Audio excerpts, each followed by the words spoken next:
आपणकर दुईटी झियो अछंती कि ताहले आपणक पई खुशी खबर। आपण एही सरकारी स्कीम रे एकाथरके 32 लाख टंका पाई परिबे। गोटिए परिवार रो दुईटी झियो एही योजनार लाभ पाई परिबे।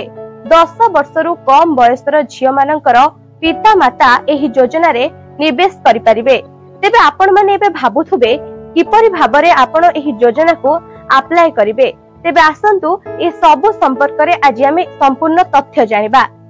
आमर डाक विभाग लोकंक लाभ पई अनेक प्रकल्प कार्यकारी करूछि, किंतु लोक माने एही प्रकल्प गुड़िक एवं एगुड़िक प्रदान करुथुबा लाभ विषय भल भाबरे अवगत नाहंती। उदाहरण स्वरूप पोस्ट ऑफिस रे रिकॉर्डिंग डिपोजिट नामक एक योजना अछि। आपण प्रति मासरे पोस्ट ऑफिस रे एक निर्दिष्ट परिमाणर टंका जमा करिवे। एहाकू रिकॉर्डिंग डिपोजिट कुहा जाय। एही प्रकल्पर अवधि 5 वर्ष।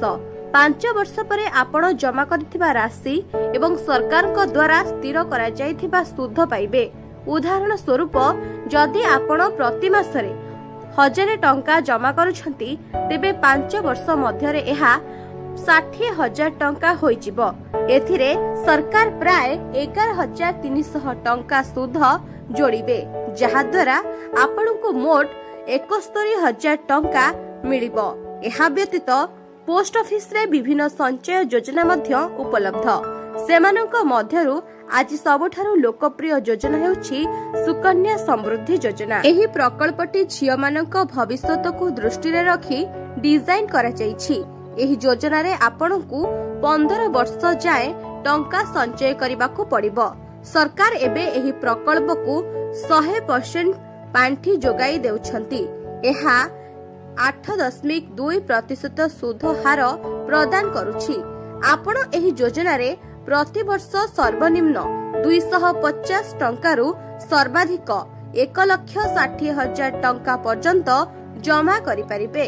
15 वर्ष परे जेतेबेले एही योजनार अवधि शेष हेबो सेतबेले आपण संचय करिथिबा टंका उपरे सुध सहित मोट राशि आपणकू फेरस्त कराजिबो।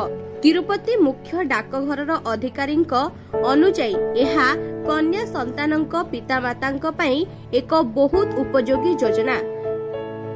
एही प्रकल्प रे निवेश करी आपण झियंकर भविष्यत को उज्जवल करि परिबे। उदाहरण स्वरूप आपण जदि प्रति मासरे 3,000 टंका संचय करंती तेबे 15 वर्ष परे आपणकर 16 लाख टंकारु अधिक हेबो। सेही भली जदि घरे दुईटी झियो पई दुईटी संचय खाता खोला जाए तेबे झियंकु 32 लाख टंका मिलिबो।